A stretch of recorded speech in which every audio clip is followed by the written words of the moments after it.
À quoi ressemble la réussite? Qu'est-ce que ça demande? L'être humain est arrivé avec un sens si large du champ des possibles. Ceux qui sont déterminés à réussir dans quoi que ce soit qu'ils font, un aspect important de leur vie, c'est que c'est cela qui vous fait traverser tant de lignes dans notre vie, tant de barrières dans notre vie.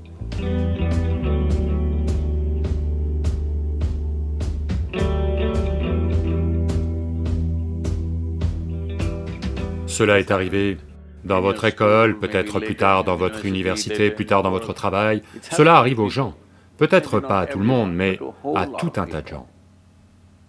Leur détermination à réussir est faible. Ils veulent réussir, ils vont faire 3 pas. Puis quelque chose d'un peu intéressant a lieu ici, ils vont partir par-ci, ils vont partir par-là, ils vont partir par-là. Eh, je veux vivre, hein? Leur détermination à réussir est faible. Que ce soit les situations autour d'eux, d'une certaine manière, vous savez, les situations peuvent très facilement vous empêcher de faire ce que vous faites. Bien souvent, cela arrive à tout le monde. Mais quand cela a lieu, les gens affaiblissent leur détermination à réussir. Peut-être que physiquement, ils vont se sentir un peu faibles, ils vont affaiblir leur détermination à réussir. Peut-être que leurs émotions ballottent un peu, ils vont affaiblir leur détermination à réussir. Cela est très important en ce moment. Peu importe combien de temps ça prend, ce virus, vous devez en sortir avec succès. C'est-à-dire que vous devez rester en vie, c'est une partie importante. Et votre détermination à rester en vie ne devrait pas être relâchée, peu importe ce qui s'est passé. Quelqu'un qui nous est très cher est décédé, il est d'autant plus important que l'on vive. Les gens autour de nous sont tous malades, il est d'autant plus important que l'on soit en bonne santé, pour prendre soin de ceux qui nous entourent. Donc notre détermination à réussir ne devrait pas s'affaiblir, parce qu'il y a un cirque social, ou un cirque physiologique, ou un cirque psychologique, quoi qu'il arrive, votre détermination à réussir ne devrait pas s'affaiblir. C'est cela qui vous fait traverser tant de lignes dans notre vie, tant de barrières dans notre vie. Alors, à quoi ressemble la réussite? Qu'est-ce que ça demande? Vous devez comprendre que ceux qui ont réussi des choses importantes dans leur vie, ils n'ont pas... Vous savez, je ne veux prendre aucun exemple personnel de quiconque. J'essaie d'éviter les choses évidentes qui me viennent à l'esprit. Eh bien, vous savez, je connais de la famille et des amis qui prennent toujours leur petit déjeuner à l'heure. Et après le petit déjeuner, bien sûr, ils doivent prendre un café. Après le café, bien sûr, ils doivent allumer une cigarette et s'asseoir tranquillement, parce qu'ils essaient de s'apaiser.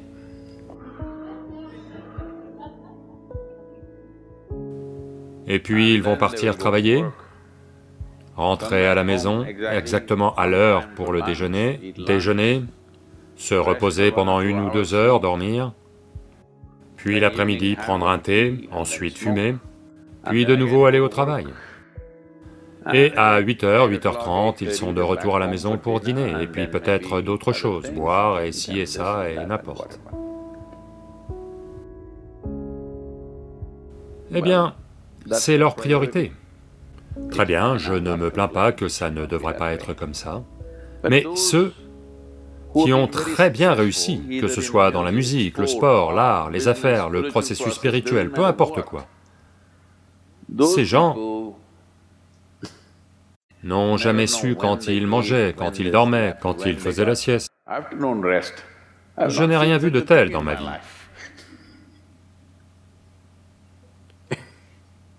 Donc, Ceux qui sont déterminés à réussir dans peu importe ce qu'ils font, un aspect important de leur vie, c'est que ils ne se posent pas dès que c'est un peu confortable.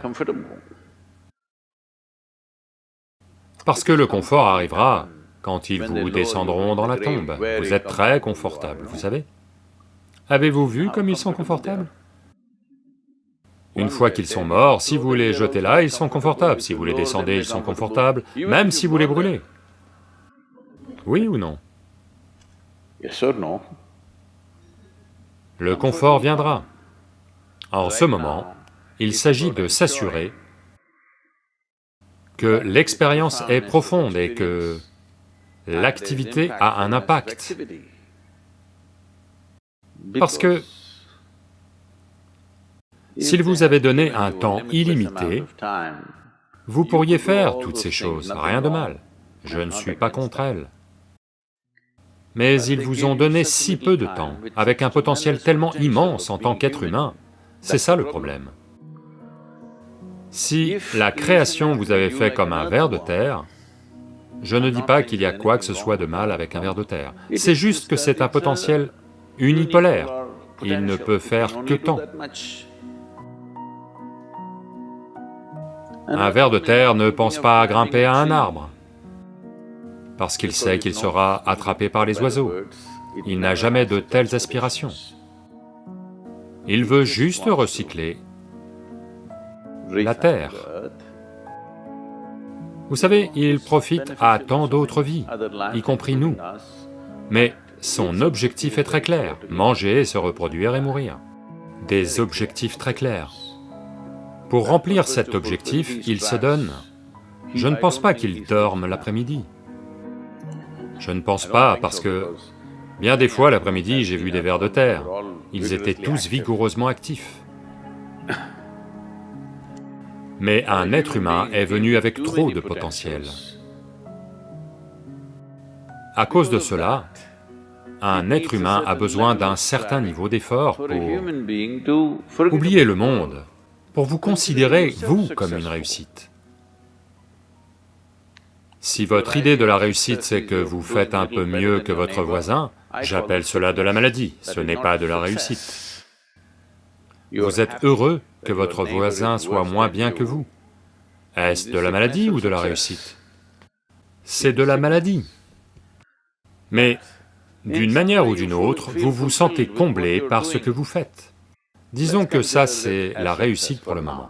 Peu importe que vous soyez meilleur que quelqu'un ou moins bien que quelqu'un, cette question ne devra même pas vous venir à l'esprit. Mais d'une manière ou d'une autre, vous sentez que vous vous utilisez pleinement et il y a un certain sentiment d'accomplissement dans votre activité. Eh bien, si vous êtes capable de juste fermer les yeux et de simplement rester assis sans la moindre activité, c'est fantastique. Mais vous ne pouvez pas faire ça. Vous ne pouvez pas faire ça pour le moment dans les états où vous êtes. Vous ne pouvez pas simplement fermer les yeux et devenir immobile.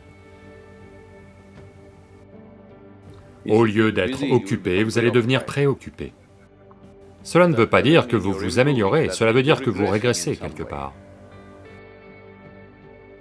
Le problème avec cette réussite, c'est que les gens portent toujours des jugements.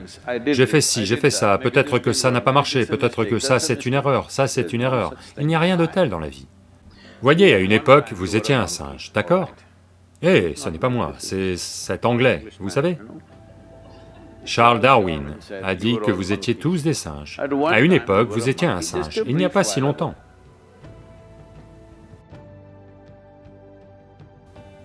Était-ce une erreur que vous avez commise d'être un singe? Ou était-ce juste un certain stade de l'évolution? Était-ce une erreur ou était-ce juste un certain stade de l'évolution?